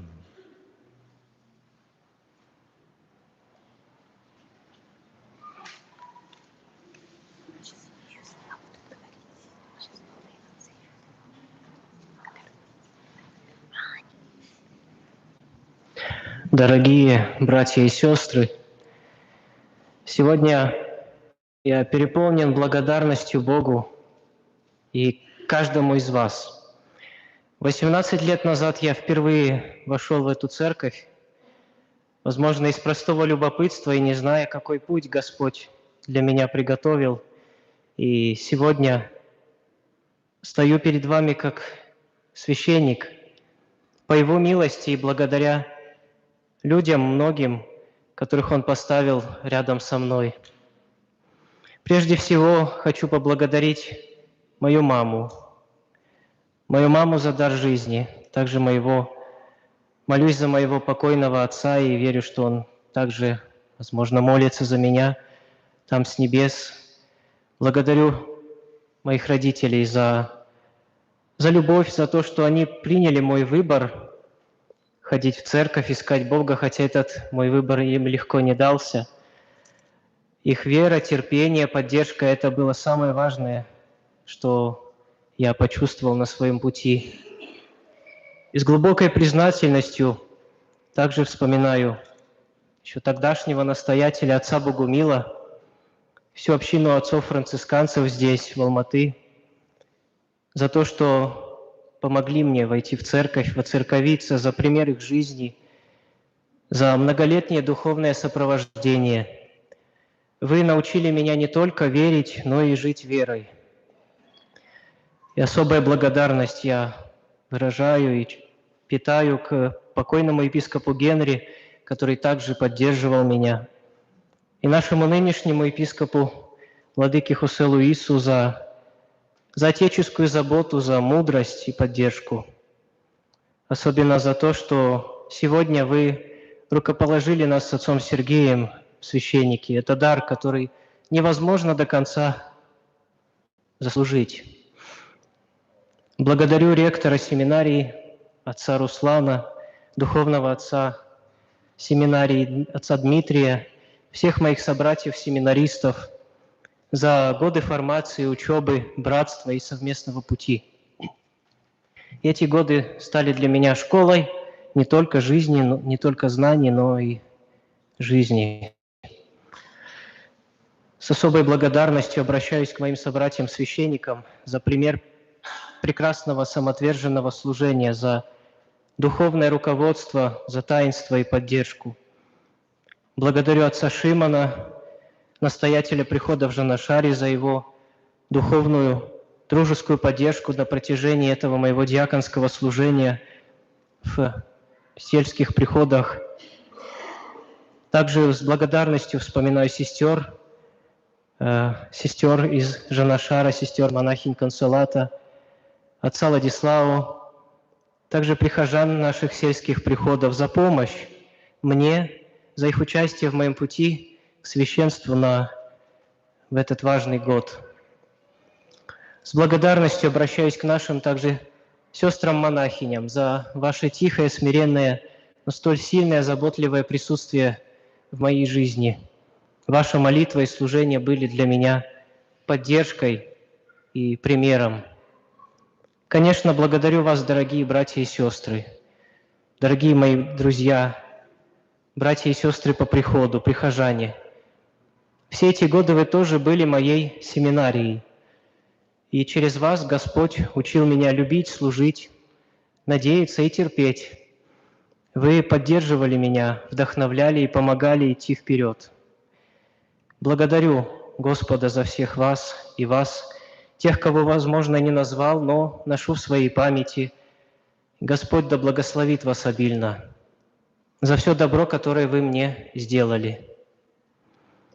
И в завершение хочу сказать, сегодня я начинаю мы с отцом Сергеем начинаем этап пути, и я лично иду по нему не один. Прошу вас молиться за меня, чтобы я был верным священником, чтобы никогда не искал своего и всегда искал воли Божьей, чтобы мог с любовью служить каждому, кого Господь мне доверит. Благодарю вас. Аминь.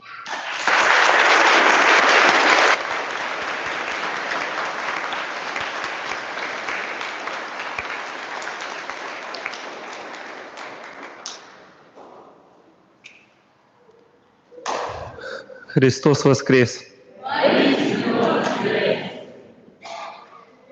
Присоединяясь к сказанному отцом Максимом, действительно, Божьи чудеса начинаются с матерей, которые, несмотря на разные трудности, в первую очередь сохраняют, даруют жизнь и потом воспитывают своих непослушных детей. За это огромный низкий поклон и благодарность. Также моему уже почившему в Господе папе и тем, кто всю мою жизнь сопровождает меня, поддерживая в его отсутствии. Также церковь, которая, как говорил владыка сегодня в проповеди, когда-то просто постучала в мою дверь. Я был ребенком, и священники сами приехали в деревню около 60 километров от Кустаная и искали немцев и поляков, а нашли одного украинца, который перед вами. Я не знал о своем крещении, не знал ничего, но церковь пришла, искала. И потом моя мама сказала, под угрозой опасности тебя крестили дома из рук немецкой бабушки, которая открыла готисche шрифты и прочитала в соответствии с обрядом католической церкви: «Крещу тебя во имя Отца и Сына и Святого Духа». Потом, уже не убежишь от Кустанайского храма, я стал ездить туда, и многие таксисты говорили ребенку 13 лет: «Кому, зачем, для кого ты едешь? Не хочешь в воскресенье поспать, мультики посмотреть?» По окончании школы здесь есть мой преподаватель, есть моя однокурсница. Я получил грант, чтобы учиться здесь, в Алматы. И сестры матери Терезы, которые с первого взгляда, когда на нас двоих с Алимой Гумаровной посмотрели, говорят: «Приходите раздавать суп». Не спрашивали там, крещенный, не крещенный. Но я говорю: ну, она мусульманка, я католик. Хорошо, нам нужна помощь.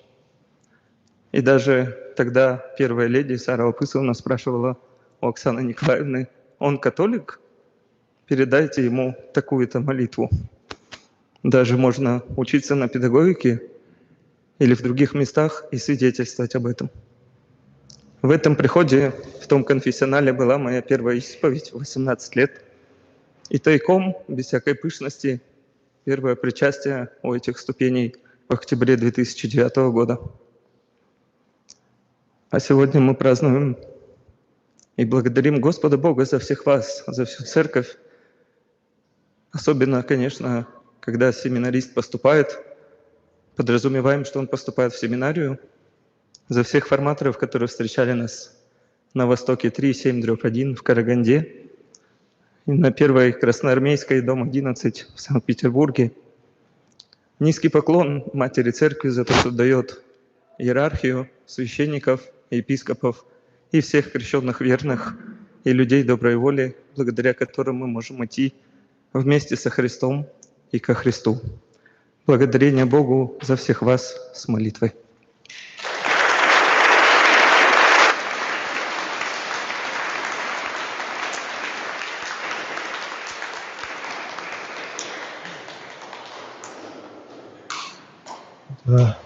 Позвольте последние слова перед благословением, короткие уже. Много навалтался сегодня. И хочу тоже сказать, как говорили про епископа Генриха, Бог сопровождает нас. И знаете историю этой епархии. Я перед тем, как сюда приходить, был, как все францисканцы знают, там у них в часовне, где есть мощи нашего покровителя Франциска, святого Франциска. Как раз в этом году есть 800 лет его смерти. Хороший покровитель у нас. Я молился там, все он был с нами. Юбилей. И я уверен, что и Робин тоже понимает, что епископ Генри тоже был здесь.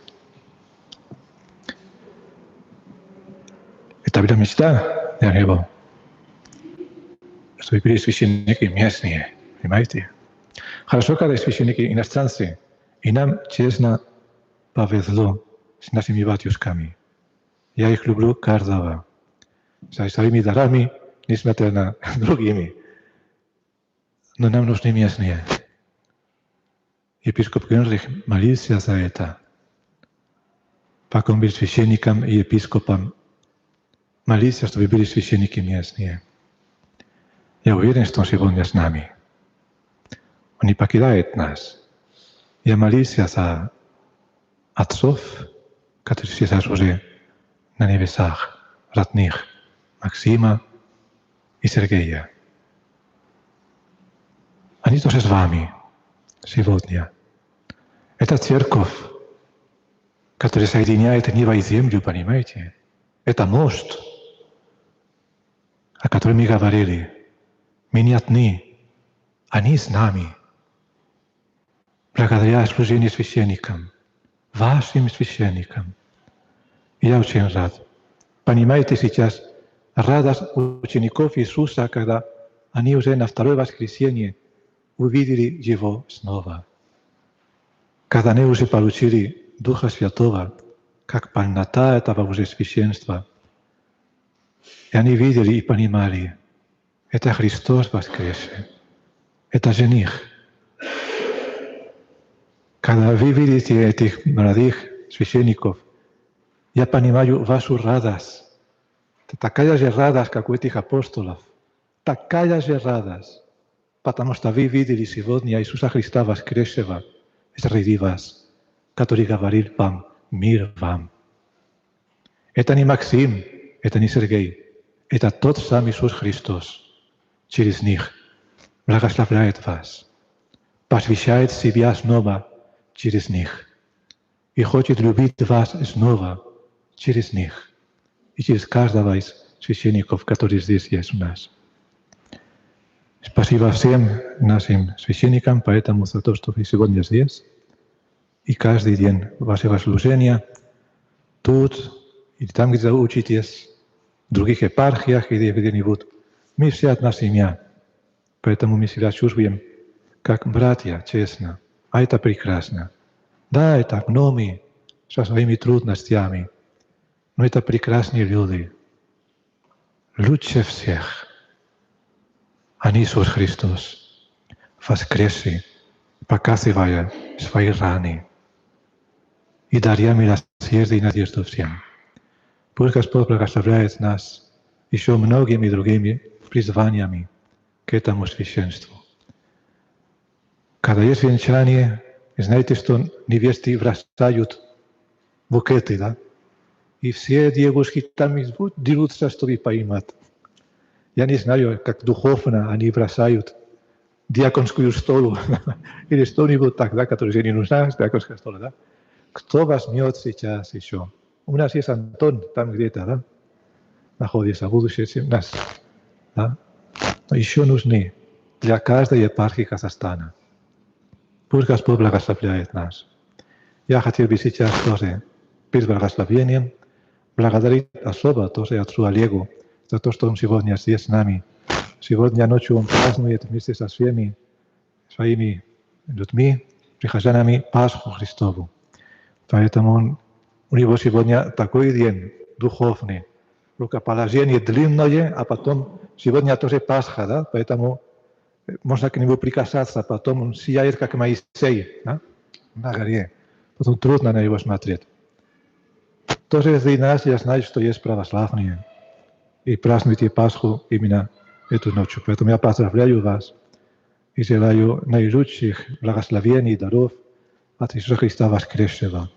Стоит пережить Великий пост, чтобы праздновать и встретить Христа воскресшего. Несмотря на наши страдания во время служения, земные, которые есть как длинные, жизненные, Великий пост, стоит жить этот путь любовью, чтобы в конце встретиться с Иисусом, который обнимает тебя, смотрит на твои раны, на твои страдания и говорит, ну, ты такой же, как я, пойдем вместе. Мы единая цель с Ним. Пусть Господь воскресший благословит всех христиан по всему миру, чтобы с каждым днем все больше мы были вместе едины. Может быть, когда-то будем праздновать вместе Пасху, но самое главное, чтобы мы вместе любили Иисуса и свидетельствовали о Нем, о такой любви, о которой сегодня вы сами свидетели этого. Пусть Господь благословляет, встаем и просим у Него благословения.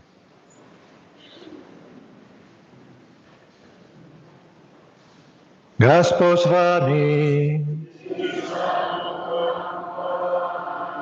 Да будет имя Господне благословенно. О нас во имени Господа.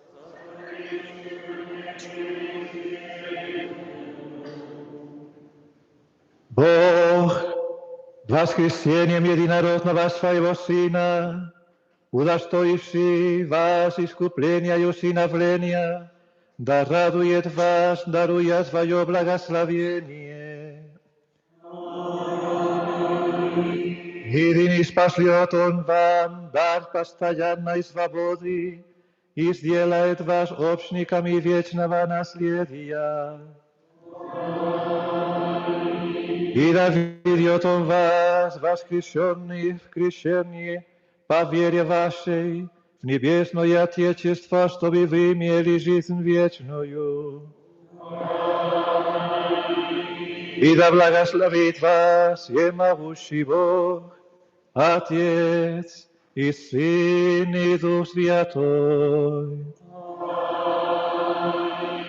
Видите, место совершилось.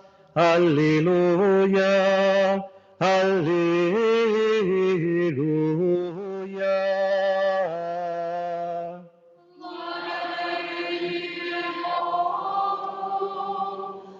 Аллилуйя, аллилуйя.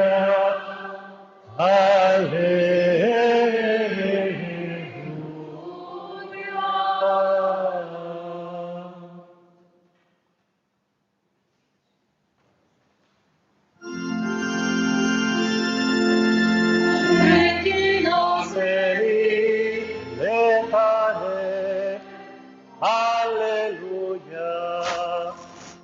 Sia veneruisti portare. Alleluia. Resurrexit sicut. Alleluia. Ora pro nobis Deum. Alleluia. Правица царица неба. Аллилуйя. И удостоила нас и того. Аллилуйя. Воскрес, как есть сказать. Аллилуйя.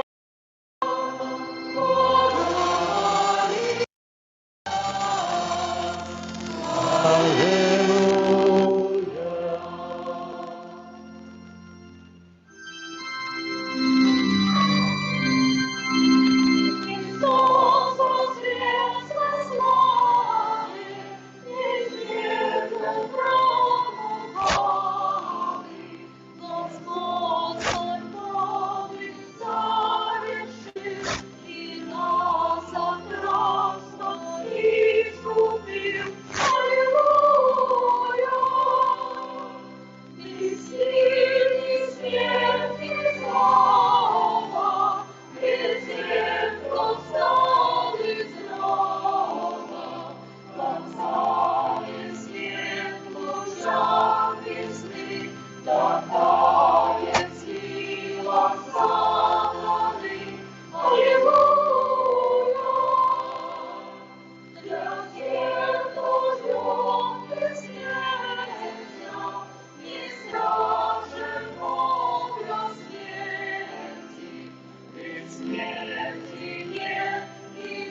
ради Тебя возри. Душа моя, ликуй и пой, наследница небес. Христос воскрес, Спаситель Твой, воистину воскрес. Из следа вечного Господь сошел в жилище тьмы, обрекся в смерть, оделся в кровь, да не погибнем мы. Душа моя, ликуй и пой, наследница небес. Христос воскрес, Спаситель Твой, воистину воскрес. Неизреченная любовь, святая высота, за нас свою святую кровь Он пролил за Христа. Душа моя, ликуй и пой, наследница небес. Христос воскрес, Спаситель Твой, воистину воскрес. Чистейшей кровью Своей нас наших искупил, от мук, от грома и слезы, и власти темных сил. Душа моя, ликуй и пой, наследница небес. Христос воскрес, Спаситель Твой, воистину воскрес. Христос воскрес, Спаситель мой, воистину воскрес. Ликуй, душа, Он пред Тобой открыл врата небес. Душа моя, ликуй и пой, наследница небес. Христос воскрес, Спаситель Твой, воистину воскрес.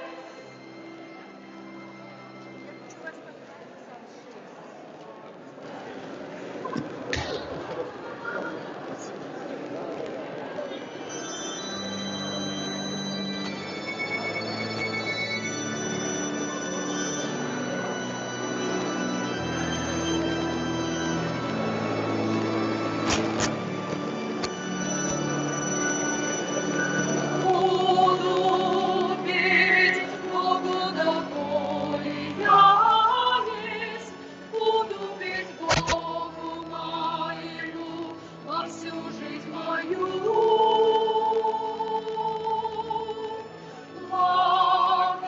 Благоприятно будет Ему светлая песнь, радостно в Господе Он хороший. благослови душа моя Господа Бога, аллилуйя. Господа Бога благослови, аллилуйя. Благослови душа моя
Христос воскрес и жив сейчас. Аллилуйя! И Он сегодня среди нас. Аллилуйя! Жены пришедшие ко гробу Его, плакать над Ним. Ангел явился и возвестил, Он стал живым. Христос воскрес и жив сейчас. Аллилуйя! И Он сегодня среди нас. Аллилуйя! День, когда двое в Эммау ушли, Он с ними был. Трапезе с ними хлеб преломил, и соль открыл. Христос воскрес и жив сейчас. Аллилуйя! И Он сегодня среди нас. Аллилуйя! День, когда вместе собрались они, Дух возгорелся в них. Разом воскликнули все, кто там был, тот славный миг. Христос воскрес и жив сейчас. Аллилуйя! И Он сегодня среди нас. Аллилуйя! Иисус сказал, пусть за вами идут страны и города. Вас не оставлю, с вами я здесь буду всегда. Христос воскрес и жив сейчас. Аллилуйя! И Он сегодня среди нас. Аллилуйя! Женам, пришедшим ко гробу Его, плакать над Ним. Ангел явился и возвестил, Он стал живым. Христос воскрес и жив сейчас. Аллилуйя! И Он сегодня среди нас. Аллилуйя! День, когда двое в Эммау ушли, Он с ними был. Трапезе с ними хлеб преломил, хлеб соль открыл.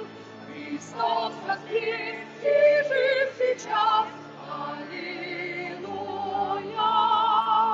И Он сегодня среди нас. Аллилуйя! День, когда вместе собрались они, Дух возгорелся в них. Разом воскликнули все, кто там был, тот славный миг. Христос воскрес и жив сейчас. Аллилуйя! И Он сегодня среди нас. Аллилуйя!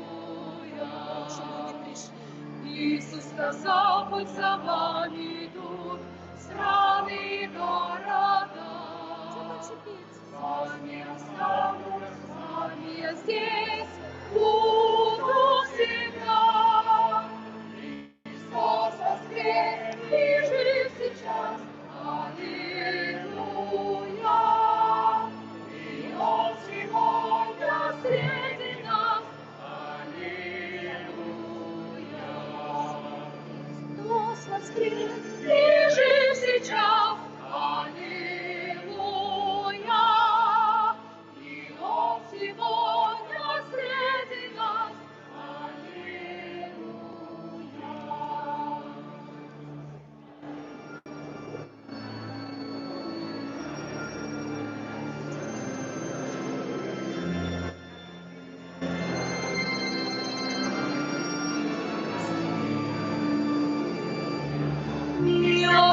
Милосердие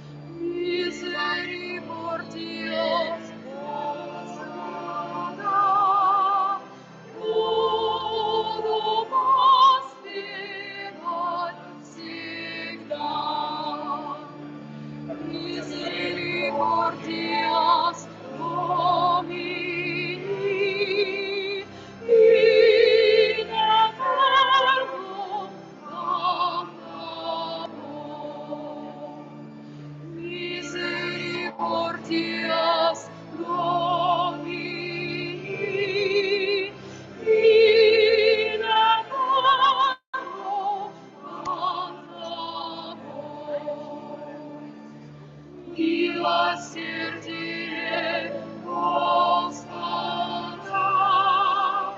Буду воспевать всегда. Милосердие Господа. Буду воспевать всегда.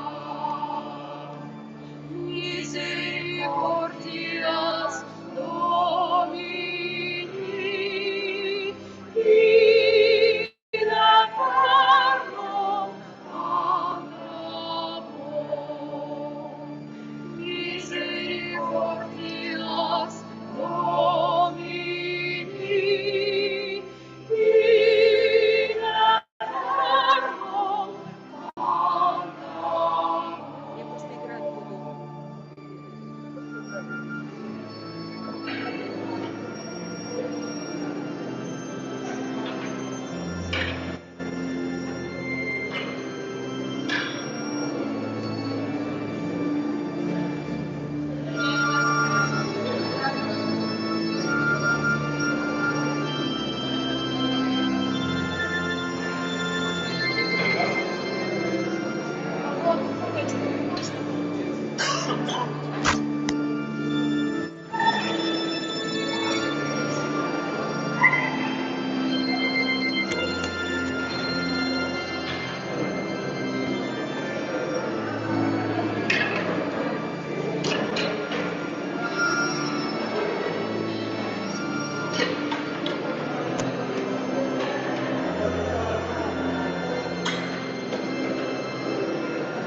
И сердце моего в Тебе, о Господь, и Ты, Спаситель мой, тянется в Тебе душа моя. И находит покой, и сердце моего в Тебе, о Господь, и Ты, Спаситель мой, тянется к Тебе душа моя. И находит покой. Сердце моего в Тебе, о Господь, и Ты, Спаситель мой, тянется к Тебе душа моя. И находит покой.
Дева